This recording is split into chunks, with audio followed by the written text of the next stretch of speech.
I think what has kept me from it is a sense of both awe and uncertainty. It has taken a long time for me to get the work. Do I understand it now? I mean, I've worked very hard on it, but it's elusive. It's a very enigmatic work, and I think that's a hard nut to crack for a variety of reasons. And it was during COVID that I set myself the task.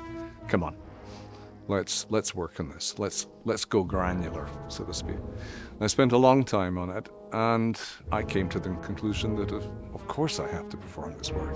And I think in performing it, its own greatness will become even more apparent to me.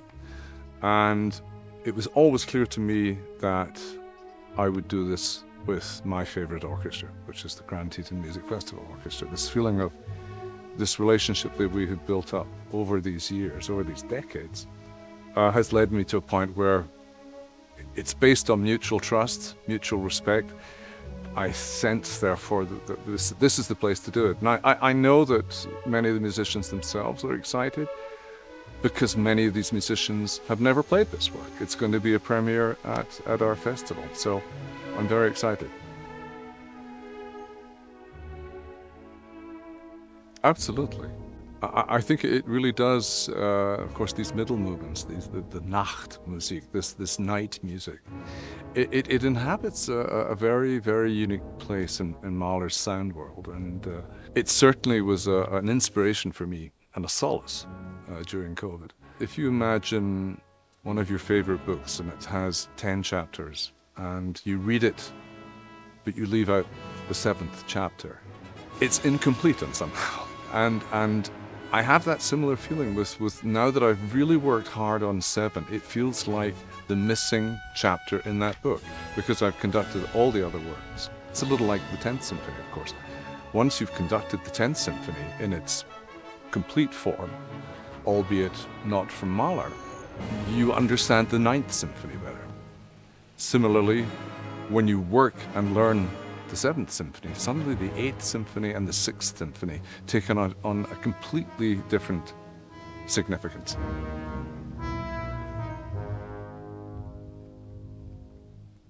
Yes, to a certain degree. That is to say, there was a freedom. I felt this freedom in conducting Mahler 5 here and recording Mahler 5 here, which, having conducted Mahler 5 many, many times, but I felt this once again, and this is based upon this remarkable rapport and this remarkable relationship I have with this orchestra. I just felt freer, I felt more spontaneous on some level, and that was where I started thinking, my goodness, what we could do with the 7th Symphony. Also knowing that many of these players will be learning it with me, so to speak. Yes, it on some level it liberated me.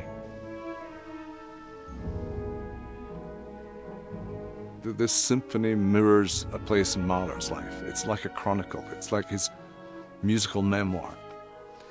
And in the 6th Symphony was called the Tragic and begins with this very ominous march. In a similar vein, the 7th Symphony begins very, very ominously. It begins like a dirge.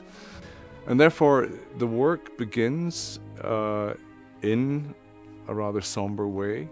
And then it picks up, and all of a sudden, much like the 6th Symphony, there's great defiance in this music. This is the feeling of an individual fighting fate, fighting life, fighting illness. And then there are these moments where you just melt, where the orchestra melts, and all of a sudden you feel the 5th Symphony, Adagietto, is not far away. And this is all happening in the first movement, which is 25 minutes long. And then all of a sudden he goes to a very, very different place where you have the subsequent 3 movements are all small movements. In some ways they're very chamber-like, they're idyllic. There's a degree of nostalgia. And in these movements, they're all in some ways, there's a degree of escapism.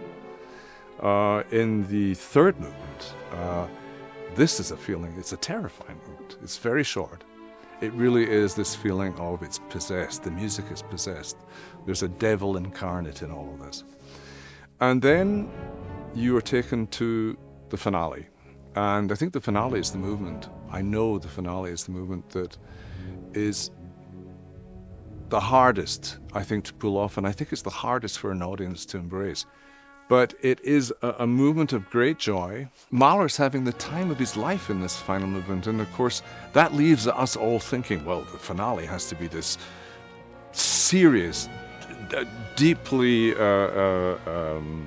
spiritual culmination of this work, when, hey, it might just be the very fact that Gustav Mahler loves his life, loves his artistic life, loves his compositional life, and why can't it just be sheer an ode to joy?